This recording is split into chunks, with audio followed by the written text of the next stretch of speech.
Hello, students. Good morning, everyone again. And this is the last scene of Act Third, in which, with the end of this scene, we are going to end the Act Third of Act Tragedy Macbeth.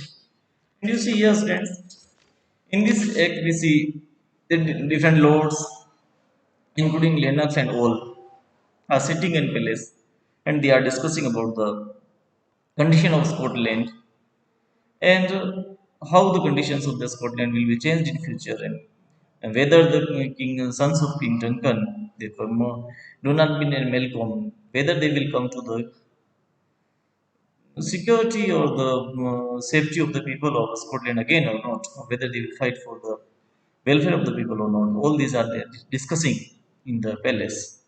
All the lords they are sitting there in the palace and they discuss that in the tyranny of the Macbeth, the people of Scotland are suffering. Different killings are taking place at different places of different times, and despite the killings, the people are not safe. People are not happy. Their lives are miserable. Everywhere, the anarchy is seen there, and so the, this discussion shows there among the people, among the lords of the Scotland, now an agitation, a dissatisfaction against Macbeth is increasing day by day. And let's see the text here, friends. And here, the Lennox is also one of lords, and he says, "My former speech have been but hit your thoughts, which can interrupt further. Only I say things I have been standing upon the gracious Duncan.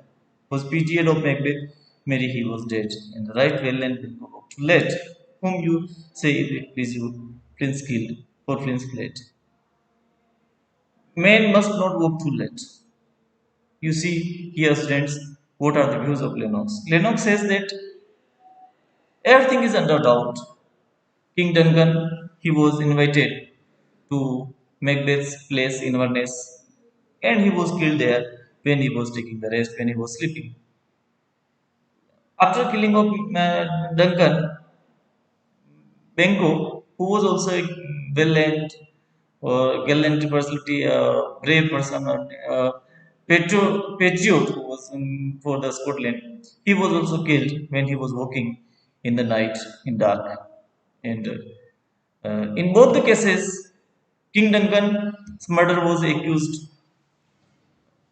that it was done by their son, Malcolm and Ronaldo. And in same manner, the death of the Benko also has been said that it was done by his son. So everywhere the conditions are suspicious. How the sons are killing their parents, their fathers, and it is far beyond the logic. It is far beyond the reasoning. These are the views of the Lennox. And he says that right from the beginning, when King Duncan was killed, Macbeth's behavior was so strange. He overreacted, and with the death of Benko also, he was reacting in an unusual manner. And it shows that whatever killings are taking place in the Scotland, lords and King Duncan and other people who belong to the kingship society or who belong to the king's family or the state, and are seen and seen a threat to Macbeth were being killed one by one. And it shows that the people of England, the patriots of England, the warriors of Scotland are not safe under the kingship of Macbeth, under his tyranny.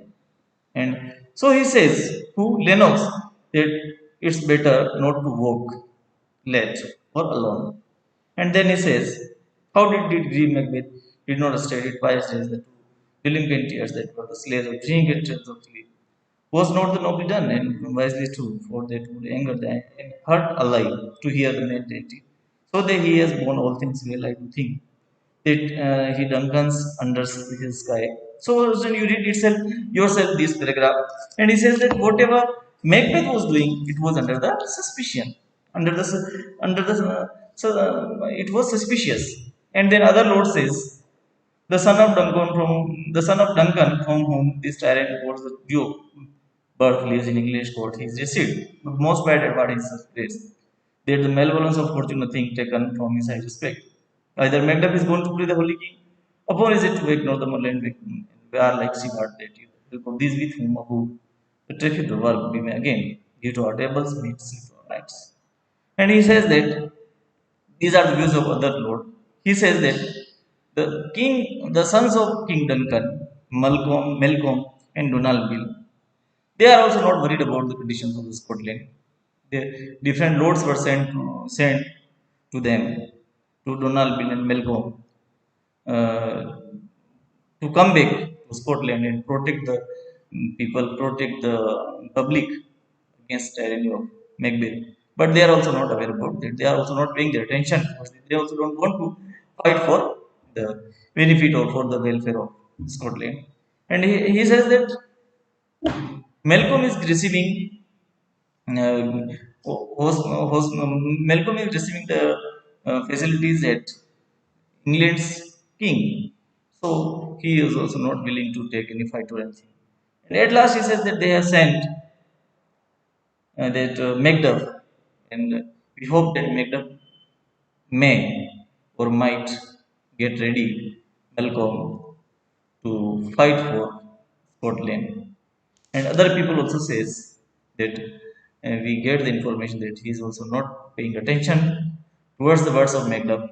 But at last we are praying to God that he will listen to us. He will come to the welfare of our country. He will safeguard our public. And at last we all will get rid of this tyranny kingship or the tyrannic system, tyrannic kingship, tyrannic mm, system way of Macbeth in the Scotland.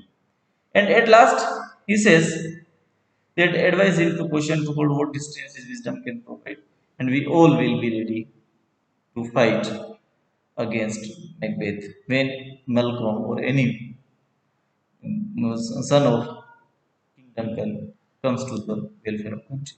So, dear students, this act shows that there was a hesitation, there was dissatisfaction among the lords of the Scotland, and they are now ready to fight against Macbeth. But they don't have any leader, so they are afraid to go ahead.